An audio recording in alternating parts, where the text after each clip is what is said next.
Darlin Homeless Have Faces too is a traveling organization. We don't just sit behind a table. We travel. And when I say we travel, we go to different cities and we go inside the camps where the homeless are. And we listen to them. We talk to them. We provide for them. And that's what makes us different because we go to them. When we go out into different communities in the Bay Area, we provide two different bags.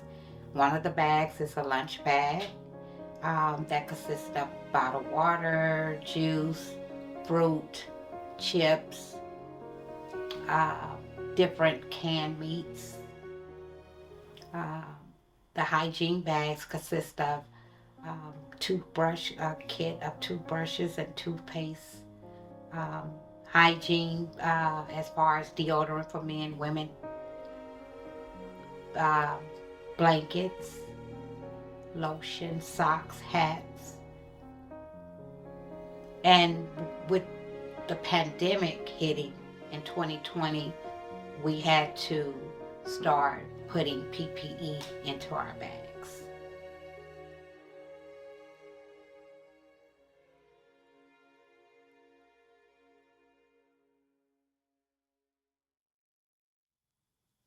A young man that have benefited from Darlin Homeless Have Faces, his name is John Lee Thomas. The organization met him back in August of 2020 in Oakland, California. He was living in a tennis court across from the Lake Mary.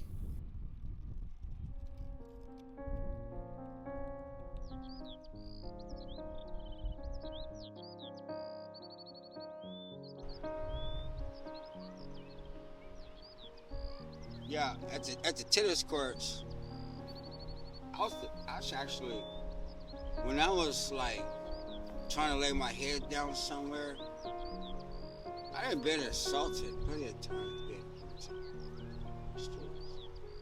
And so sometimes you always want to feel safer being with somebody, good buddy.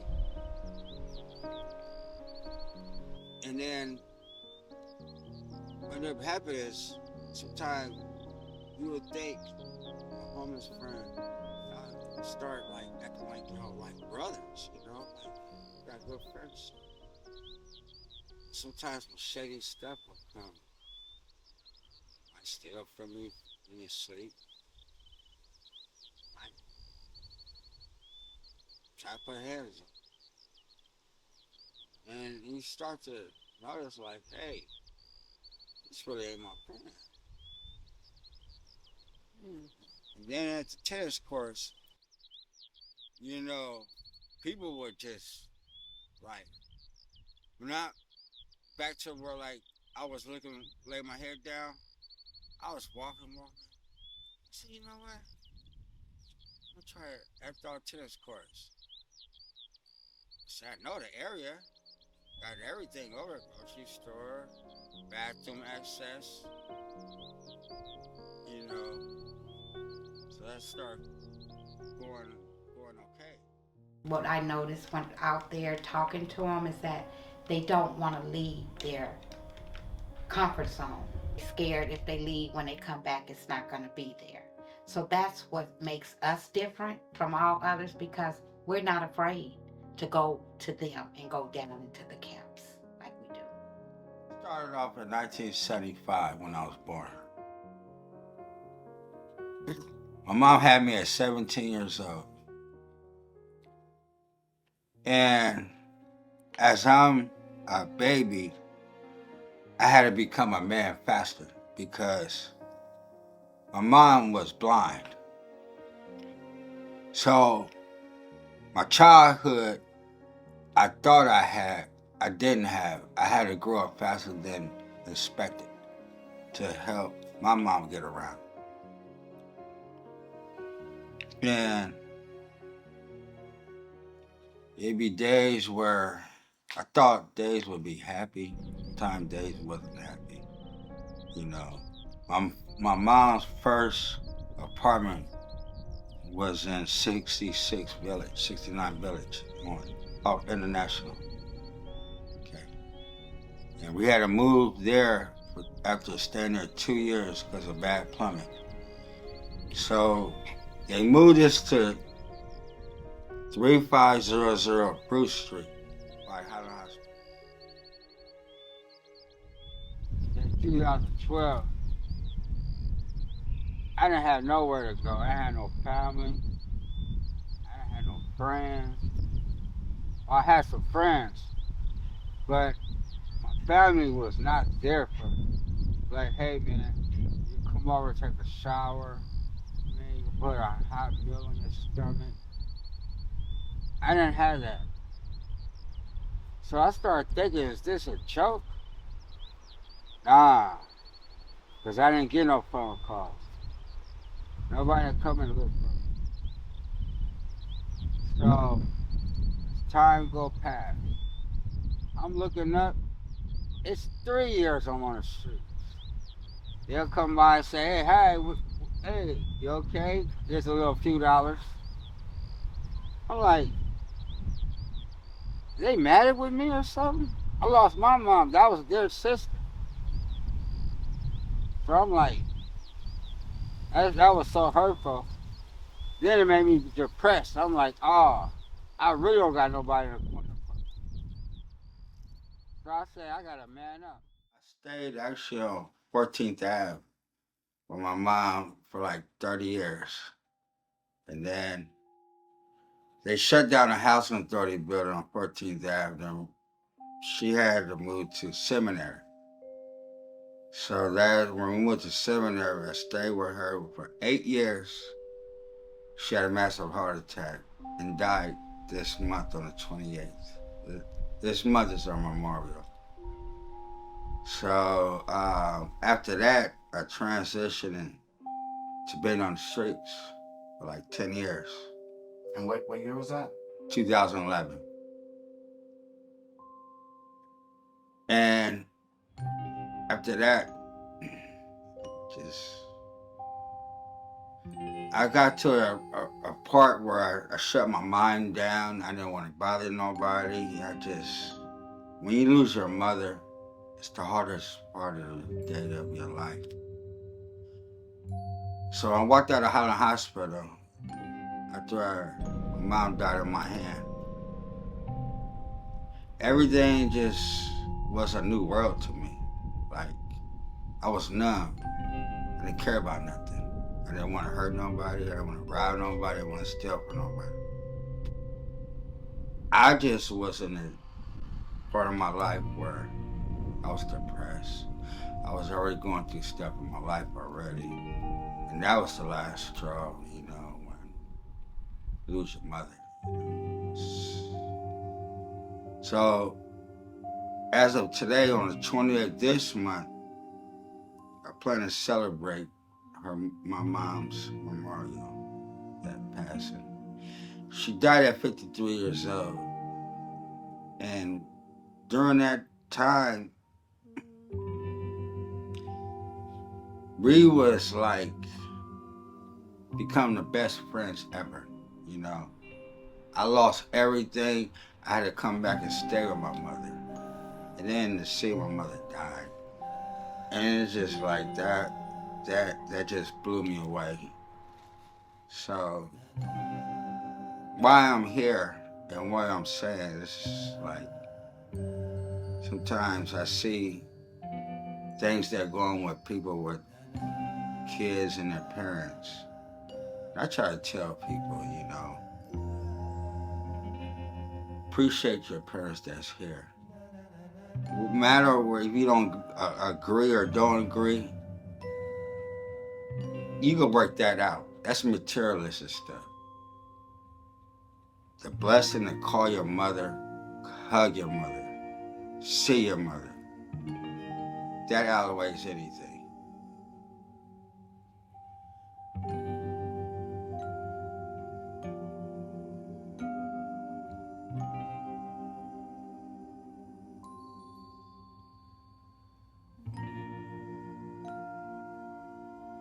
Just do their own thing. They be trash and all that. I'm like, hey man, come on man. I keep my area clean. And it got to the point where there was fires in there. People was getting beat up in there. It's like, I would say, thank God it's not me. Because not everybody's personality is the same.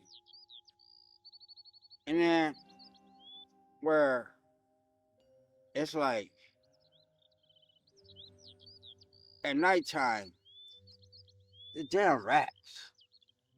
It's like that's why now I sleep in the daytime because I still immune to.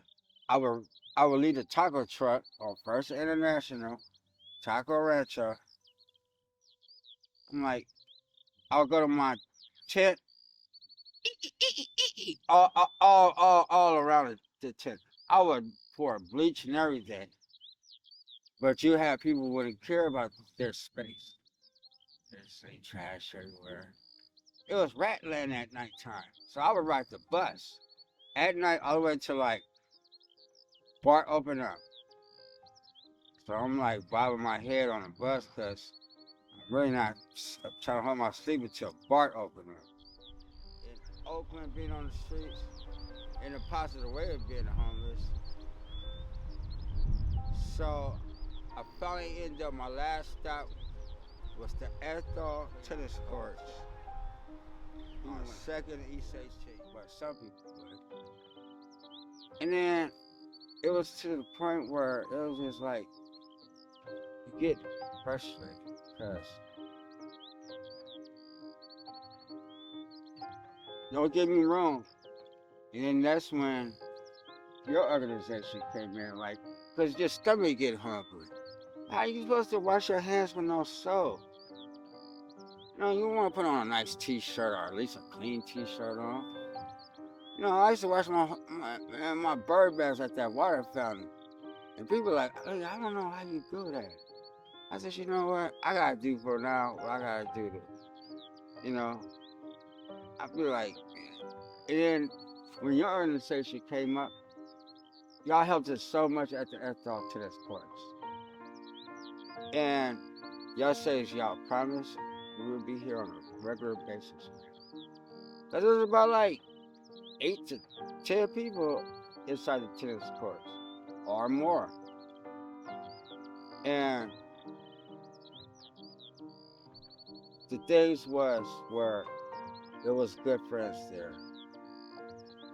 A couple of shady people, but once they start getting caught stealing, they had to go. You know, you ask somebody, hey man, hey, those tennis shoes right there. I don't have no tennis shoes. Can I have them? Yes or no? Don't just sit there, but grab my tennis shoes, put them on your feet, and think that's yours. Fights would start like that. It'd be like, oh, they go half on a drink. You disrespecting me? You gonna drink all the drink? That'd be an incident. And then it'd be going to the point, it's incident per incident. That's why at nighttime, only way I would stay there at nighttime if I was woke. If I was tired, and when them rats run across, no, I'm not gonna be there. There was some big rats too. Yes. Huge. Real. Yesterday, I'm walking to the bus stop at Chinatown. They got this little preschool. And they got a trash can right there. And like 3 or 4 of them and I'm walking up, just jumped out the garbage can. I said, man, that brought back old memories. I didn't grow up to rats and roaches. Yeah, man, you might have a couple of roaches. You might have a mice or something. But where it's to the street rats, there's no joke. They will kill you. I had a friend that stayed on First International at that church. Nice guy. goes to sleep. Grab right him in the ankle. He's not paying no mind. But he's telling his friends, hey man, they're like, oh snap, you got gangrene. Is that the one that had that foot, that real dark? Yeah. At the, Right. Yeah, and he was real mean. Yeah. His whole foot was infected. Yeah. Yeah, gangrene looked like they needed to amputate. Yeah. Yeah. He died. Yeah. He died on the church porch. My friend, huh? I saw him when we came to there, when my organization came and we met you, and when we was passing the bags out, he was sitting on the ground with his foot wouldn't move, and it was all green, and yes. You know, prime example.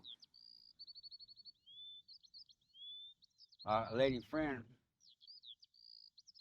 she jumps on my back on 2nd and Broadway. We hanging out, camping out, grocery carts and all that. So walks away because she said something I didn't agree to. And when I got to the curb, she like tackled me. Then when I fell, I thinking I could get up. I'm like, oh, now I can't put no pressure on this. I stayed there for 2 days. And I'm like, oh shit, I gotta use the bathroom. I gotta use the bathroom, right? They're like, oh, you need to go to the hospital. I had broke my ankle. She snapped my ankle. And then when I got discharged, they didn't go back on the streets. And then all of a sudden, I'm like, a couple of days later, a week later, they had staples. I could see that my dressing is getting a little dirty, you know. They're like, come back in a week, we'll take your staples out. And I'm being hard-headed. My friend was like, man, why don't flies keep flying by your ankle? Oh no. And I'm like, what the fuck are you talking about? And it's nighttime. And I'm like, man, I'm not drunk or nothing. I'm looking. And About flies. about 50 of them.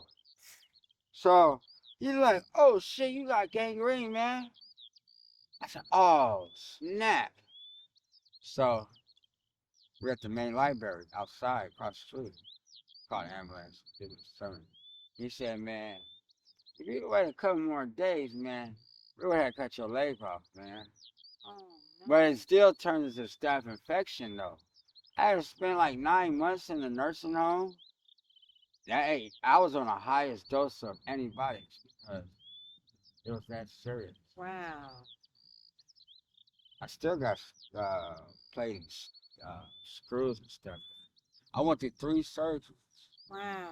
And when they said, look, if this one don't work, we're going to cut your leg off. So after that,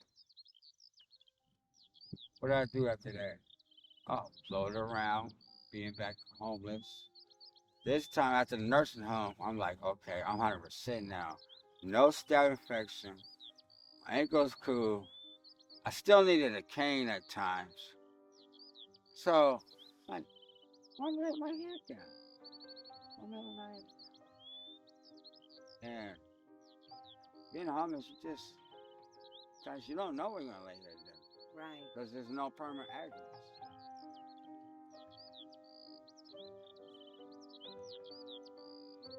I spoke with you. You say you was doing good. So today, how you feeling? Today, make us good. Good. Yeah. So real good. Good. Just to wake up and be alive is such a... I didn't wake up with no pain, no sick. And, those things might seem small, but they're huge to other people sometimes. Yeah, the little simplest things that a lot of times people take for granted, just to smell a flower or to just take a walk. People take that for granted until it's taken away. Once it's taken away, then you start to value. Wow, I could just take a stroll to the park and stop and smell the flower. Yes. Say hello to someone. All those things are so simple It is. things in life that people take for granted. But I am so glad to see you doing a lot better. It's always good to be able to spend time with you and, help you in any way I can and encourage you. It's always a good feeling to have that for you. Oh, you're an angel of my life. That's the guy. You Well, know, thank you. sometimes when you hit rock bottom, and then it's just somebody come and lift you up,